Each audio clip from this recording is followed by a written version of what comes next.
Esse é o Ancapso e nós vamos falar agora sobre a situação na Ucrânia hoje, dia 24 de março. São 8 horas da manhã aqui no Rio de Janeiro, 1 hora da tarde lá em Kiev, no momento que eu gravo esse vídeo. E o Prigozhin ontem liberou um vídeo detalhando o que ele diz ser o plano de ataque ucraniano, agora a grande ofensiva ucraniana, que, novamente, nas palavras dele, vai iniciar logo no início de abril.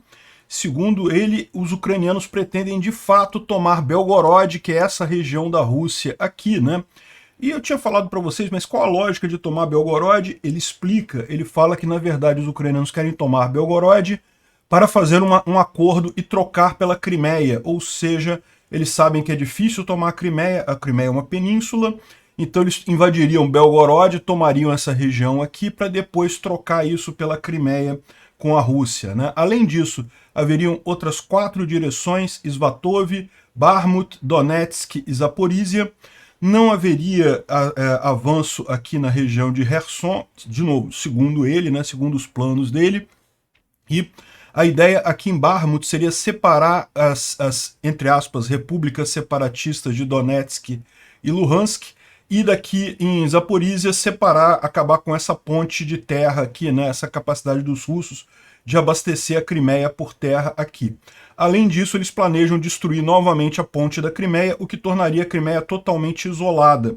E aí daí viria a proposta da troca da Crimeia por Belgorod, retornando às fronteiras da Ucrânia de 1991.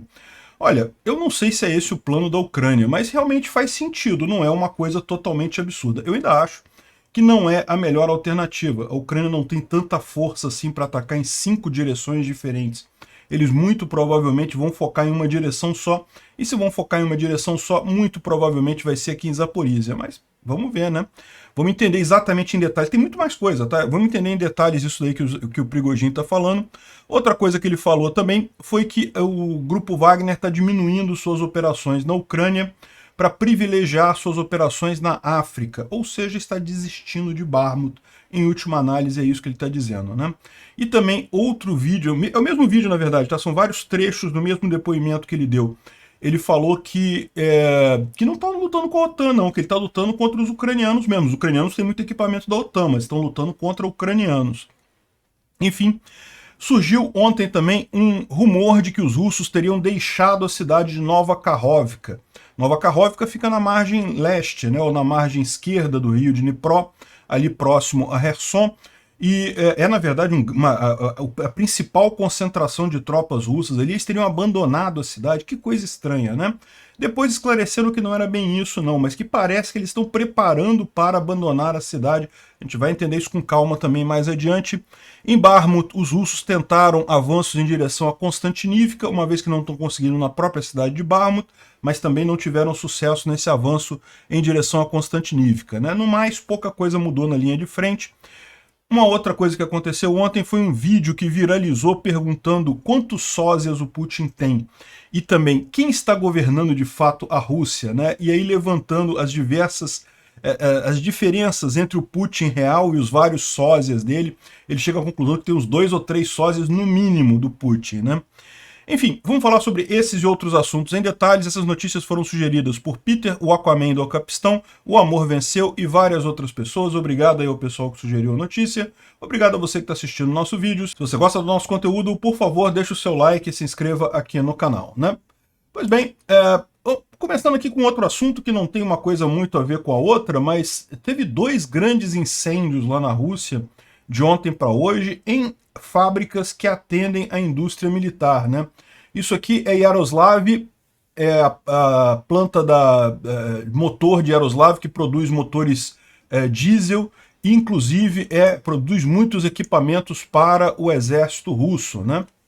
Então, um grande incêndio nessa fábrica, né? E além disso, também em Aramil, a 28 quilômetros de Yekaterinburg, um prédio que abrigava um complexo de produção e pesquisa militares, né, que também é de parte da defesa, do setor russo de defesa, também pegou fogo, né? Que coisa curiosa, né? Um monte de instalações, e nesse caso aqui, a gente sempre mostra aqui incêndios na Rússia. Parece que incêndio lá é uma coisa muito comum de acontecer, né? O tipo das duas uma, ou as pessoas usam isso para conseguir dar golpe no seguro, né? Botam fogo na própria loja para dar golpe no seguro, ou então talvez os códigos de prevenção de incêndio lá não sejam nada avançados, o pessoal não tem muito costume de investir nisso. O fato é que incêndio na Rússia não é incomum. Agora, o que chama atenção é que foram foram incêndios grandes em duas instalações que atendem ao exército russo, né? Realmente, tem gente falando que tá rolando um golpe lá, tá? Eu não sei não, a gente vai falar sobre isso mais adiante. O Igor Strelkov, o Igor Girkin, tá falando alguma coisa nesse sentido, né? Agora, já na Ucrânia, nos territórios ocupados pela Rússia da Ucrânia, aqui tem vários locais em que os ucranianos atingiram concentrações de tropa, munição e equipamento russo. Isso daqui foi em Shakhtarsk, que é próximo a Donetsk. Shakhtarsk é aqui, ó, tá vendo? Bem dentro aqui da região ocupada pelos russos em Donetsk. Então, os ucranianos conseguiram atingir ali, pode ser com HIMARS ou com alguma outra coisa que eles estejam usando aí. Fica a mais de 40 quilômetros a leste de Donetsk. E eu não tenho aqui a distância completa, mas a gente sabe que aqui é bem distante realmente, né? Mas pode ter sido com HIMARS ainda. E não só isso, também a gente teve uma série de explosões em Donetsk em si, na cidade de Donetsk. Então tem uma aqui e outra aqui que são mostradas também como explosões de depósitos de munição, né? Então, mais uma vez, os ucranianos não dando paz para os russos aqui em Donetsk. Vocês sabem, deixar Donetsk, conseguir afastar os ucranianos de Donetsk, é o grande objetivo dos russos aqui na região de Avdiivka. Enquanto os ucranianos estiverem aqui em Avdiivka, eles conseguem atingir Donetsk com muita facilidade. Então, por esse motivo, os russos querem muito tomar a cidade, né? A gente vai falar sobre Avdiivka mais adiante, mas vocês sabem, essas áreas vermelhas aqui estão erradas, né? É muito menos do que isso que os russos avançaram aqui. Está muito mais longe de um cerco de Avdiivka do que isso daqui, né? Agora, uma notícia que surgiu ontem, que muita gente falou e coisa e tal, é que os russos tinham saído de Nova Kakhovka, né?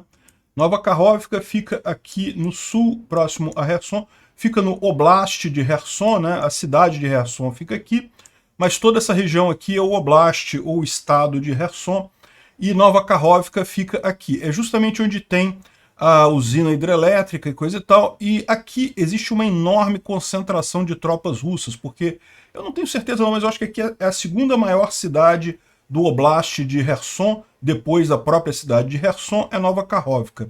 Então é uma cidade muito grande, ali os russos estavam concentrando o grosso das tropas deles, né? Ela fica do lado leste, né? Do lado sul-leste, ou seja, na margem esquerda do Dnipro.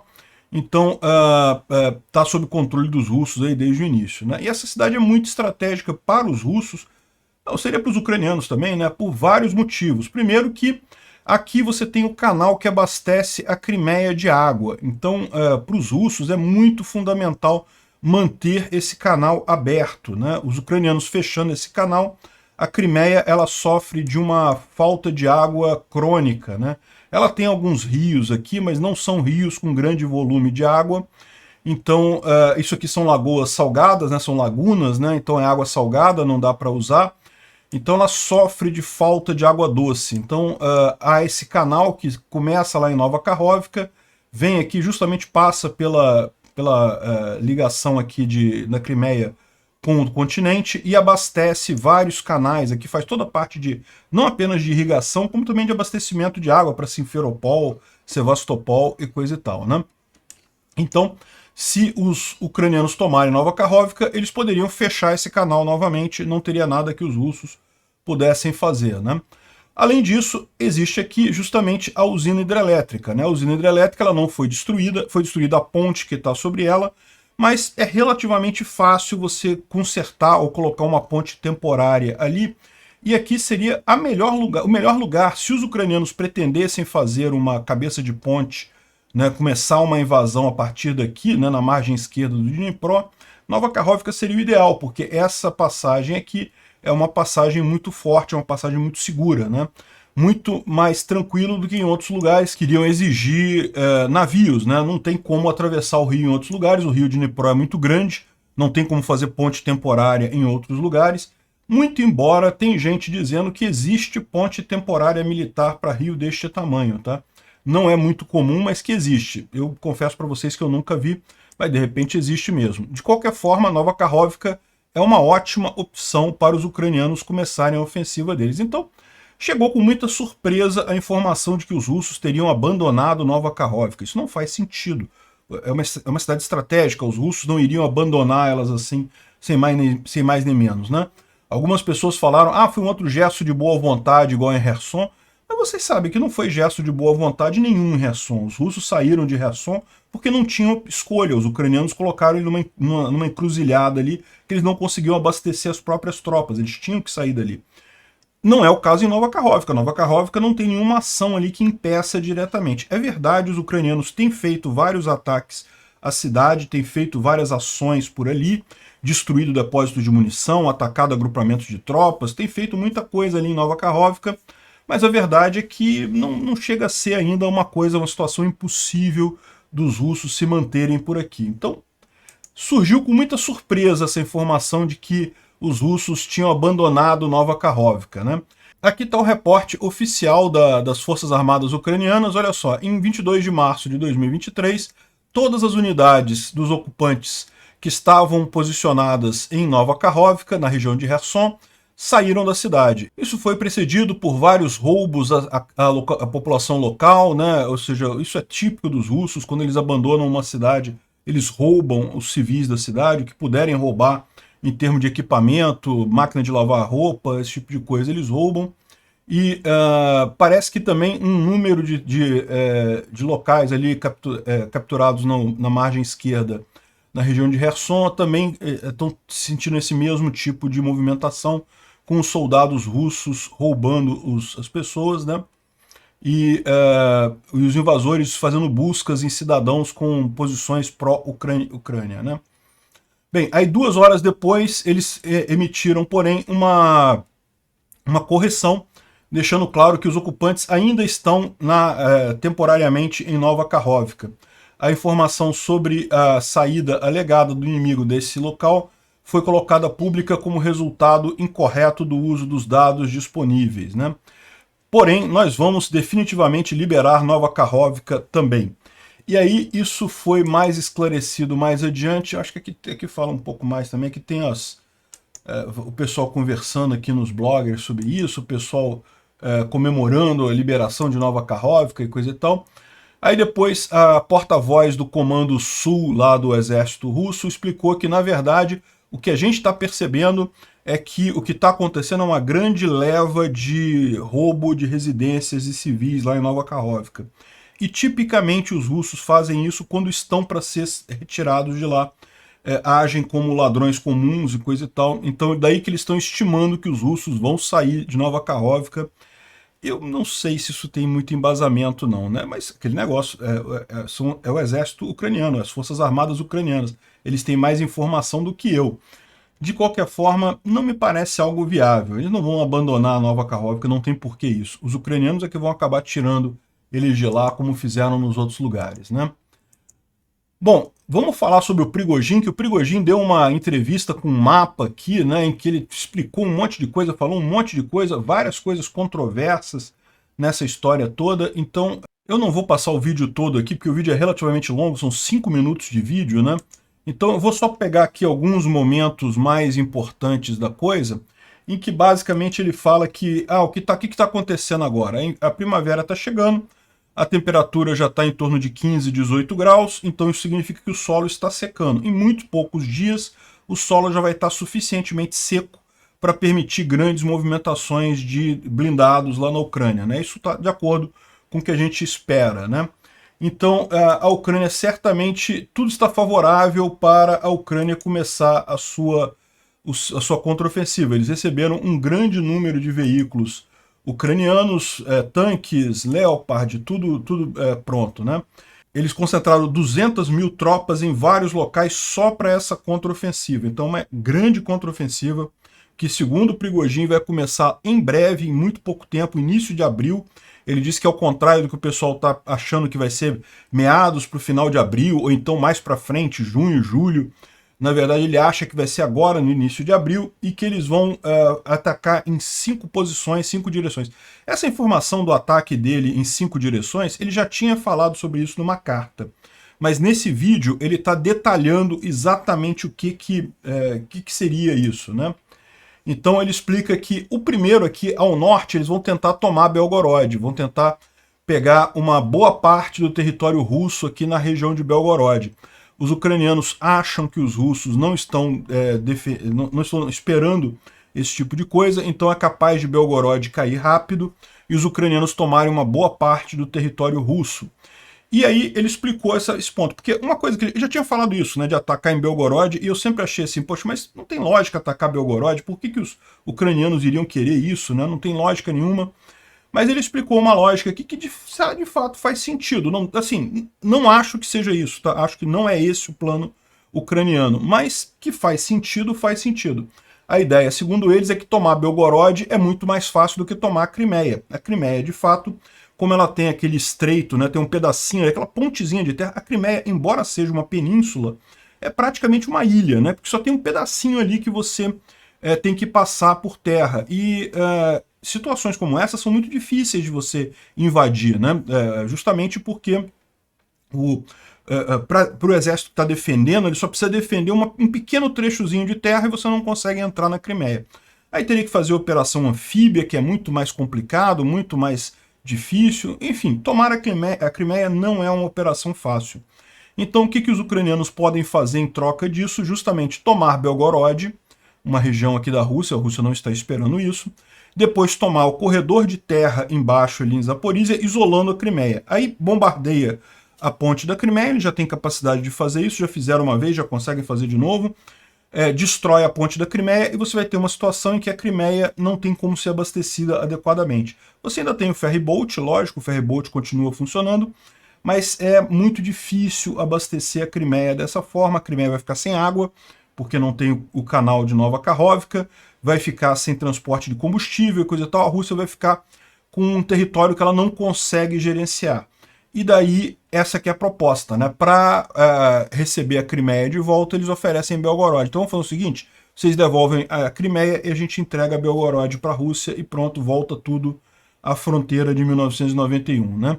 De novo, eu não acho que é esse o plano ucraniano, mas pelo menos faz algum sentido, né?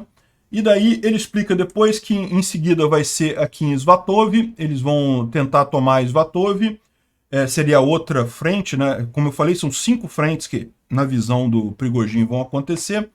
E a seguinte vai ser em Bakhmut, que a terceira vai ser em Bakhmut, então a primeira Belgorod, Svatov e Bakhmut. E segundo ele, em Bakhmut, a ideia aqui é justamente avançar e colocar uma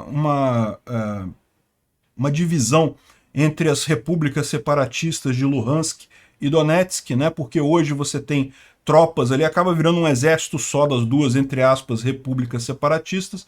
Com isso, você impede a comunicação entre elas, dificulta a defesa de ambas, né? De novo, essa é o que ele está falando, né? Não é nada oficial dos ucranianos e mesmo eu não acredito que seja isso. E ele vai em mais detalhes aqui dizendo que eles pretendem cortar o grupo Wagner aqui nessa região, né? Ou seja, ele pretende justamente isolar o grupo Wagner ali.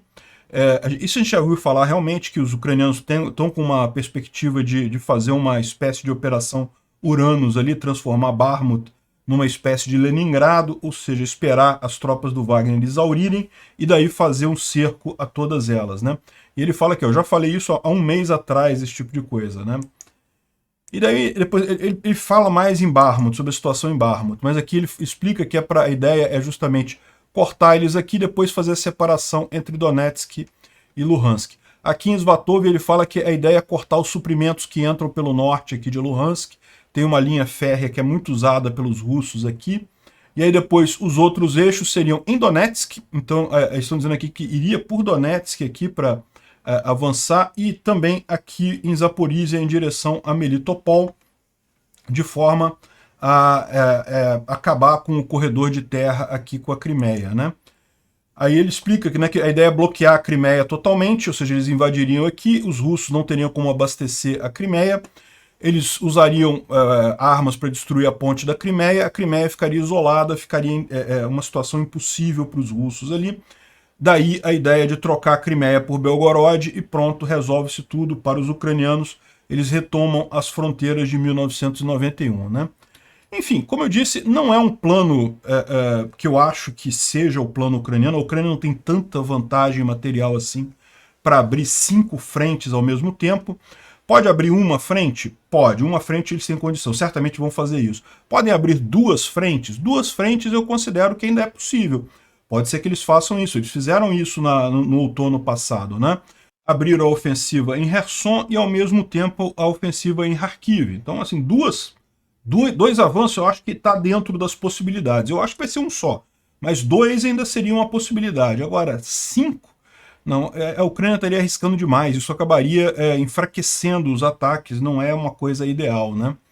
Enfim, vamos ver, né? Essa é a descrição que ele fez dessa história, vamos ver como é que segue isso. Outra coisa, nesse mesmo vídeo que ele soltou, ele deixando claro aqui que o repórter pergunta para ele, na verdade não é repórter, né? Parece que ele estava respondendo a perguntas que mandaram para ele no Telegram, né? Então ele estava respondendo as perguntas que o pessoal fez no Telegram, e daí ele está falando, a próxima pergunta é, nós estamos lutando com a OTAN ou com ucranianos? E aí ele deixa claro, não, estamos lutando com ucranianos, estamos lutando exclusivamente com o exército ucraniano. Ok, eles têm alguns grupos de mercenários psicopatas, que só querem matar russos, e coisa, ele está falando que tem alguns estrangeiros, é verdade, mas são pequenos grupos, né? Isso tem realmente, você tem alguns grupos de estrangeiros que se alistaram lá na Ucrânia, né? Até brasileiros tem por lá. Então, ele fala isso, mas é basicamente o exército ucraniano, não tem nada além disso, né? E os ucranianos têm muitas armas da OTAN, estão usando muitas armas da OTAN, é verdade, mas não tem a OTAN lutando. Quem está lutando é a Ucrânia. Olha só, tá vendo? O Prigozhin tá conseguindo entender a coisa melhor que as russetes aqui no Brasil, que ficam repetindo igual papagaio a propaganda de Moscou, de que não, estamos lutando contra a OTAN. Não, vocês estão perdendo, estão tendo seu rabo entregue para vocês numa bandeja pela Ucrânia, exclusivamente. A OTAN não mandou nenhum soldado ainda para a Ucrânia. Ah, mas tem apoio de armas e coisa e tal. Isso não quer dizer que você esteja lutando com o país. A Rússia também está recebendo arma do Irã, está recebendo arma da China, da Coreia do Norte, de não sei mais aonde. Isso não quer dizer que esses países estejam na guerra. Quem está lutando é a Rússia, né? Então não tem essa história não. Quem está lutando é a Ucrânia. A Ucrânia está sendo ajudada pelos países que têm a cabeça no lugar, que estão vendo que evidentemente a Rússia está errada nessa história, a Ucrânia está certa, então tem que ajudar o lado certo mesmo, estão fazendo o correto nessa história. Até o Prigozhin entende isso e as Russetti aqui no Brasil não entendem. De qualquer forma, saiu um outro comunicado dele falando sobre o fato de que ele vai abandonar ou está diminuindo a presença do grupo Wagner na Ucrânia e aumentando a presença na África, vai se dedicar às frentes na África, né? De fato, o grupo Wagner tem uma grande presença lá na África e é lá que ele tira a maior parte do dinheiro, né? Porque o grupo Wagner acaba ajudando aos ditadores ali da região, fazendo o trabalho sujo ali de vários ditadores da região, e em troca recebe concessões para explorar minas de ouro, minas de recursos preciosos, né? Pedras preciosas, e daí, com isso, o grupo Wagner consegue uma boa parte da grana que financia as próprias operações do grupo, né? Mas é lógico, a gente sabe que o que aconteceu foi justamente quando o grupo Wagner cresceu na mídia russa, né? Lá dentro da Rússia, a população russa está achando o grupo Wagner no máximo. Justamente por quê? Porque eles estão conseguindo avançar, o exército russo em si não avança. Então isso começou a botar uma sombra sobre o exército russo, teve a briga, a gente viu essa briga transcorrer aí entre o Shoigu, que é o comandante do exército russo, e o Prigozhin, e no final das contas parece que a coisa ficou ruim para o Prigozhin, né? A gente viu o caso do exército russo não estar entregando mais munição e proibiram o Wagner de recrutar prisioneiros nas prisões e coisa e tal. Então, no final das contas, o cara parece que foi forçado a essa decisão. Agora, o fato dele falar que está abandonando ou que está diminuindo as operações na Ucrânia para focar as operações na África, mostra também aquela outra coisa que a gente já viu, que é justamente o fato de que ele não consegue avançar mais aqui em Bakhmut, né? A situação aqui está mais ou menos estática há bastante tempo. A gente vai ver que o que teve de ontem para hoje foi uma tentativa russa de avançar aqui de baixo, ó, em direção a Konstantinivka, abriu uma outra frente aqui, um outro avanço aqui, mas também não conseguiram muita coisa. O fato é que aqui em Bakhmut a coisa está parada, né? Aparentemente a floresta que os caras estavam mencionando que limparam, que os ucranianos limparam, não era essa floresta aqui, é essa floresta aqui. Eles de fato conseguiram afastar os russos aqui da T-0504, aqui dessa estrada aqui, né? Tudo indica que de fato o grupo Wagner não consegue avançar ali em Bakhmut, e é por isso que ele está colocando o rabinho entre as pernas e indo lá para a África, onde ele ganha mais dinheiro, né? Mas outro comentarista russo, também muito levado a sério lá na Rússia, e que falou ontem e falou uma coisa bastante curiosa, foi o Igor Strelkov, né, o Igor Girkin, né, que é aquele criminoso de guerra que organizou, na verdade, toda essa invasão da Rússia, tanto a Crimeia quanto ao Donbás, lá em 2014. Aí depois disso teve o episódio do voo MH17, que ele foi o responsável. Aí ele meio que caiu em desgraça por isso, foi afastado, mas virou um comentarista militar, e como ele faz parte do FSB, ele tem uma certa licença para falar coisas que outros comentaristas militares, se falassem, rapidamente cairiam pela janela lá na Rússia, né? E ele consegue falar essas coisas, talvez por ter o FSB por trás dele. O FSB é a antiga KGB, né? A polícia, o serviço secreto russo, né?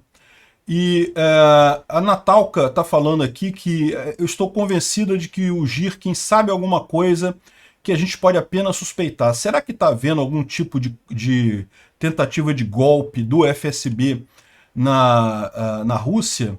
Não pode ser um golpe militar, né? Mas um golpe do FSB é perfeitamente possível. Olha só o que ele falou aqui, ó. Do ponto de vista da lei, a chamada Operação Militar Especial não se sabe o que. Ninguém sabe o que é isso. As tropas que estão lutando agora não têm nenhuma previsão legal. Ou seja, se isso terminar em derrota, nenhum único soldado vai ser capaz de justificar porque que ele estava apenas seguindo ordens. Ou seja, você matou uma pessoa, homicídio é crime. Você é um soldado, você matou alguém do inimigo, se você está numa guerra, isso tem um arcabouço legal te protegendo. Então você matou alguém, mas você não vai ser condenado por essa morte porque você matou alguém numa guerra, matou um inimigo. Agora, você estava apenas seguindo as ordens que foram dadas para você. Agora, veja, essa história de seguir apenas ordens, é lógico que moralmente isso não justifica nada, né? Ordens inválidas não se obedece, o correto é isso. Mas o que ele está dizendo aqui é que, no mínimo, eles têm essa alegação possível se houvesse uma guerra. Mas o fato é que não há uma guerra. Então, do ponto de vista legal, os soldados não têm o direito de seguir essas ordens, né? Como um soldado vai fazer quando a guerra não foi declarada e ele atirou em um cidadão de um outro estado soberano, né? Isso faz dele um criminoso, né? Ou seja, ele está falando a verdade aqui, não está falando nada além da verdade, né? Mas o fato dele dizer isso, e lembra, esse cara é um cara que tem muita audiência, é um William Bonner lá da Rússia, né? Quando ele fala um negócio desse no Telegram dele, um monte de soldado está ouvindo e realmente eu estou aqui numa situação que pode se complicar, né? E daí perguntaram para ele também qual é a probabilidade do Putin ser mandado para Haia, né? Ou seja, já teve um mandado de prisão contra o Putin e o mandado de prisão está valendo. Se ele sair da Rússia, ele pode ser preso em vários países. A gente sabe que ele não vai sair da Rússia. Agora, aí perguntaram para ele qual a probabilidade que você acha do presidente da Rússia, do Putin, ser preso devido a esse mandado de prisão da Corte Internacional. Ele fala, olha só, se ele perder essa guerra e não morrer no processo, o Navalny vai mandar ele para a Haia com certeza, né? Eu achei que a resposta dele é bem razoável, porque se perder a guerra, o mais provável é que o Putin morra no processo, né? Que o golpe que resulte disso lá na Rússia vai ser, se você olhar a história russa, né? 1917, o czar foi morto pelos revolucionários na época, né, justamente. Em 91 foi um pouco mais leve, né, o Gorbachev foi só expulso da Rússia, mas acabou também sendo o governo todo caindo lá na época da União Soviética, quando a União Soviética se desmanchou. Então a Rússia tipicamente tem isso, perdeu guerra, o governo se desmancha, e algumas vezes o presidente ou o líder do governo morre, né? Então, se ele não for destruído antes, se ele sobreviver a esse fim da guerra, o Navalny vai mandar ele certamente para a corte de Haia. Então, a colocação dele é perfeita, é isso daí. Tem chance do Putin responder a esse processo? É lógico, é só ele perder a guerra. Bom, vamos fazer uma revisão rápida aqui da linha de frente. O Defimon, ele não faz essa revisão há alguns dias, porque segundo ele, não teve muita mudança nos últimos dias, né? A gente está agora no período da lama, como a gente falou, lá essa época do ano é sempre muita lama lá na Ucrânia, então não tem muita coisa acontecendo, mas tirando o Bakhmut, que a gente já mencionou, a Avdiivka, que a gente já falou também, ele fala com relação ao tempo que lá em Melitopol está previsto alguma chuva no dia 28, então isso é um problema para secar a terra, mas fora isso, os outros dias todos estão quentes, relativamente quentes, e com vento, então provavelmente você já vai ter aqui a secagem da terra, né? Da mesma forma aqui, em Kriminá também está previsto chuva no finalzinho do mês, o que pode atrapalhar um pouco a secagem das terras, né? Mas de qualquer forma a previsão é justamente que início de abril a coisa comece a secar por lá, né? Bom, na linha de frente ele fala sobre algumas tentativas de avanço aqui do exército russo, próximo a Kupiansk, também sem sucesso. Aqui ao norte de Kriminá também. Ao sul de Kriminá, aqui em Bilorhoivka, tentativa de avanço aqui. Aqui também em Verno-Kamiansk, também tentativa de avanço sem sucesso. Aqui em Bakhmut continua basicamente a mesma coisa, os russos tentando avançar pelo norte e pelo sul, mas desses últimos dias não teve nenhum avanço significativo. Agora ele aponta aqui, ó, deixa eu tirar minha cara daqui, ele aponta que aqui embaixo ó, os russos estão tentando fazer um novo avanço em direção a Konstantinivka. Konstantinivka é essa cidade aqui, né? É uma cidade que ainda está relativamente poupada da linha de frente, mas já tem sido atingida com mais frequência nesses últimos dias, e é uma das cidades que dá apoio à frente aqui em Bakhmut, né? Da mesma forma, Chassivyar é a cidade mais próxima, mas na verdade Konstantinivka é a cidade maior, onde tem a maior concentração aqui de apoio logístico ucraniano, e segundo o Prigozhin, é onde os ucranianos estão acumulando muitas tropas para fazer a contraofensiva deles por aqui, né? E, aliás, a informação que surgiu foi justamente a viagem do Zelensky ontem. A gente falou que ele estava próximo a Bakhmut, ele estava em Konstantinivka. Foi em Konstantinivka que ele foi para visitar aqui a linha de frente, né? Não chegou aí em Chassivyar. Faz sentido, muito próximo da linha de frente aqui, né? Em Avdiivka também parece que a situação está parada. Segundo eles estão dizendo aqui, parece que esse ataque russo é um ataque que eles próprios não acreditam muito que vai avançar.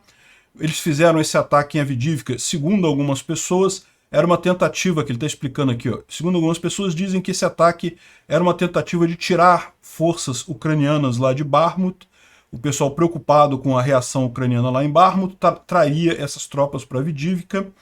Mas outros dizem que não, que a ideia é justamente tomar a Avdiivka, porque isso deixaria Donetsk tranquilo, né? E eu acho que sim, eu acho que é essa última alternativa. A Avdiivka é uma cidade que os russos querem tomar já há muito tempo, porque é uma grande dor de cabeça para eles. Eles têm a cidade de Donetsk aqui embaixo, que é uma cidade enorme, que eles poderiam usar para um monte de coisa, para logística, para distribuição de munição e coisa e tal, e eles não conseguem usar direito, porque os ucranianos, a partir de Avdiivka, conseguem atingir até com tiro de morteiro de baixo alcance, né? Então, no final, estão tentando. Não acho que vão conseguir, é um esforço que não tem muita substância, mas continuam tentando avançar por aqui, né? O Instituto para Estudo da Guerra fala sobre o grupo Wagner, que parece que ficou mais calmo com relação ao Ministério da Defesa. Ou seja, a impressão que dá é que perdeu a guerra, né? O Ministério da Defesa ganhou essa batalha política contra o grupo Wagner, é o que a gente tira das últimas declarações do Prigozhin. E outra coisa, eles ressaltam aqui, aquele vídeo que a gente mostrou, que o Prigozhin nega que a Rússia esteja lutando contra a OTAN na Ucrânia. Na verdade, estão lutando contra a Ucrânia mesmo. Parece que naquela mesma entrevista ele também questionou se tem realmente nazistas na Ucrânia. Ele disse que não viu esse tipo de coisa, só está lutando contra ucranianos. Ele diz que não tem certeza sobre essa ideia de desnazificação da Ucrânia, porque ele não sabe se tem de fato nazistas na Ucrânia. Ou seja, o cara foi bem honesto nisso daí, né? E também saiu essa notícia na Bloomberg dizendo que ele está preparando para tirar as operações do Wagner na Ucrânia e deve focar na África, né? É um vídeo que se tornou viral ali na região, né? Tanto na Rússia quanto na Ucrânia. E a grande questão que eles fazem aqui, a grande pergunta que eles fazem aqui quem visitou Mariupol, né? Aqui tem a tradução. Vou tirar meu rosto daqui para ficar mais fácil de ver o vídeo. E a gente vai acompanhando aqui. Eu também não vou tocar o vídeo todo, não. Apesar de que o vídeo não é longo, tá? Quem visitou Mariupol? Aí mostrando o sósia do Putin ali, né? E especialistas já há muito tempo notam diferenças entre o presidente russo e seus dublês de corpo, né? Ou seus sósias, né? E aqui tem um especialista mostrando os vários sósias do Putin, né? E aí ele aponta as diferenças que tem, onde tem a linha do queixo. Ele aponta que a orelha do Putin muda pra caramba de uma hora para outra, ou seja, certamente indicando que é um sósia, na verdade, né? Ele mostra vários sósias aqui. E também uma pinta que ele tem aqui no rosto dele, que volta e meia desaparece, coisa e tal. Tudo bem que essa imagem do Putin aqui é uma imagem antiga, tá? Pode ser, não estou querendo defender não, mas pode ser que o Putin tenha removido essa pinta cirurgicamente, é uma possibilidade, né? Também fala sobre as rugas, né, na testa do Putin, que mudam de posição e que, segundo ele diz aqui, nem mesmo com Botox seria possível fazer esse tipo de coisa, não tem como mudar esse nível, né, esse tipo de efeito, né, cara? Seria impossível mudar isso, inclusive com injeções de Botox, e no final das contas você tem mudanças de fato ali no rosto, né? Eu achei que evidentemente, o dublê de corpo mais fraco é o que foi mandado para Mariupol, ou seja, eles não quiseram arriscar nem os bons dublês de corpo, nem os bons sósias, e esqueceram de botar o queixo nele, né? Ele foi sem queixo para lá.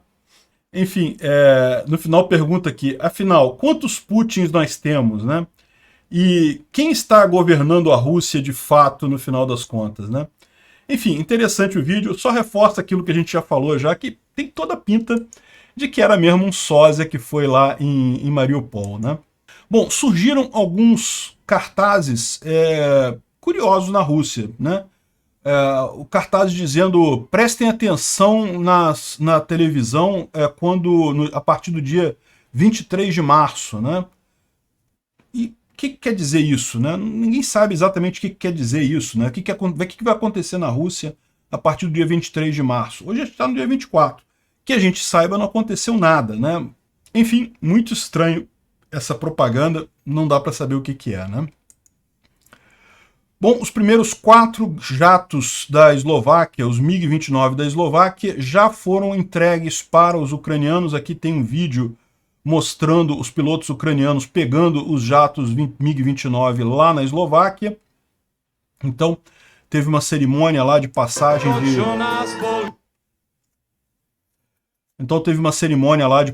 de propriedade, coisa e tal, e os pilotos decolaram com os jatos em direção à Ucrânia, né? Ou seja, são os 4 primeiros. A Eslováquia falou que vai entregar um total de 13 jatos para a Ucrânia. Então foram esses 4 primeiros, né? Os próximos devem ir aí nos próximos dias, né? Excelentes notícias no final das contas. Outra notícia excelente é que a Finlândia vai entregar mais 3 modelos do Leopard 2 com limpeza de mina, né? Isso aqui é um tanque. É um tanque Leopard 2 modificado para fazer a limpeza de minas, né? A gente sabe que uma das coisas que os russos fizeram para garantir a defesa deles foi minar muita coisa lá na Ucrânia. E para você fazer uma ofensiva, para você avançar rápido, você tem que ter uma maneira de passar por esse campo minado relativamente rápido, né? Você tem mecanismos para você tirar minas de um local, mas são mecanismos demorados, então não teria como fazer isso de forma rápida. Esse negócio aqui resolve com a força bruta. É um blindado pesadão, ele bota a coisa debaixo da terra e sai tirando as minas da frente, revirando a terra com as minas. Se alguma mina explodir, ele tem blindagem suficiente para aguentar pelo menos algumas minas, né? E daí você consegue com esse blindado ir abrindo o caminho, e daí depois vem os outros blindados por trás, passando por onde foi aberta essa estrada aqui, né? É uma espécie de tanque diferenciado e que certamente vai ser muito útil aí no avanço ucraniano. O FMI também liberou um empréstimo de 15 bilhões de dólares para a Ucrânia. Pois é, guerra é algo caro, mas a menor preocupação que a Ucrânia tem é esse tipo de coisa agora. Eu tenho certeza que acabando essa guerra, o que não vai faltar vai ser projeto para a reconstrução da Ucrânia.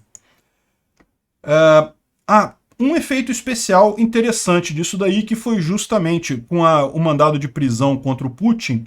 Parece que, aquilo que eu falei, né, as pessoas subordinadas, isso não vai... O Putin em si, ele sabe, se ele perder a guerra, ele tá fudido completamente, ele não tem alternativa. Se ele ganhar a guerra, não vai dar problema nenhum para ele. Então, o Putin em si, isso afeta pouco esse mandado de prisão contra ele, né?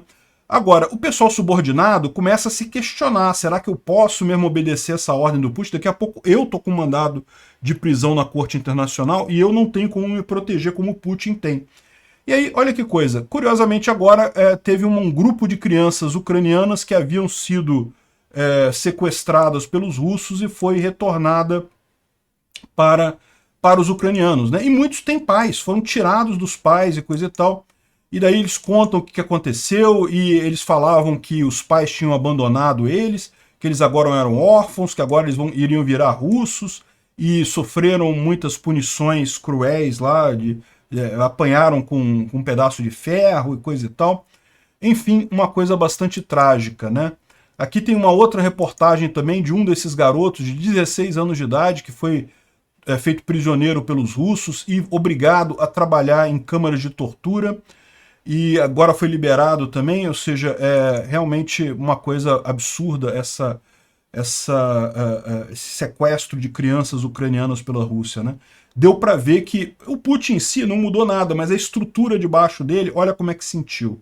A gente não tinha visto esse negócio de retorno de crianças para a Ucrânia antes, né? Bom, uma notícia ruim, o Lavrov vai vir para o Brasil no dia 17 de abril, né? Eu espero que 17 de abril a ofensiva ucraniana já esteja em pleno andamento e o Lavrov vai passar vergonha junto com o capacho dele aqui no Brasil, que é o Lula, né? Realmente vergonhoso o nosso país estar sequer cogitando receber um ministro das Relações Exteriores de um país que está invadindo outro país, um crime de guerra absurdo, né? Não deveria nem aceitar o Lavrov aqui no Brasil. Enfim, infelizmente a gente é governado por um idiota, um ladrão corrupto, que se alinha automaticamente a todas as piores ditaduras do mundo, Irã, China, essas porcaria toda, pronto. O Lula não pode ver um ditador que vai lá beijar o pé do cara, né? Impressionante. E bom, só para terminar aqui, né, tem um vídeo mostrando como o treinamento do Steven Seagal. E o Steven Seagal parece que tem o 7º Dan de não sei o que lá, o título de não sei o que lá e coisa e tal. Ah, galera, para com isso, pô. Tá vendo o treinamento do Steven Seagal dando resultado aí na Rússia? Olha só como é que o cara é foda, olha só. O pessoal fala essas coisas, bicho. Sinceramente, não, o Steven Seagal é um idiota, é um ator de 5ª categoria, não luta porcaria nenhuma. Procura o estilo de luta do Steven Seagal no YouTube, você vai ver um monte de gente criticando o cara. Ah, o cara ensinou, não sei o que, ela deu aula pro Anderson Silva, deu nada, ele fez uma aula com o Anderson Silva uma vez e pouco provável que tenha ensinado alguma coisa, ele não sabe nada, é um idiota o Steven Seagal. E evidentemente que não tem nenhuma capacidade. O que acontece? Essas escolas de Aikido, de Judô, de Karatê e coisa e tal, elas adoram dar títulos para atores famosos, porque isso acaba dando relevância para a própria arte marcial, né? O Steven Seagal, bem ou mal, em algum momento lá dos anos 80, 90, ele era um cara conhecido, fazia uns filmes de ação e coisa e tal. Nunca foi um grande ator, não, mas tinha algum sucesso. E aí ele ganhou um monte de títulos desse, mas nunca lutou porcaria nenhuma. É um merda. E o que mostra o fato dele estar agora lambendo o saco do Putin, né? Como todo merda está fazendo nesse momento. Obrigado por assistir o vídeo até o final. Além de curtir, compartilhar e se inscrever no canal, considere se tornar patrocinador com valores a partir de R$ 1,99. Clique no botão Seja Membro abaixo para saber as condições e vantagens de patrocinar o canal. Mais informações sobre o nosso projeto, visite nossos sites indicados na tela.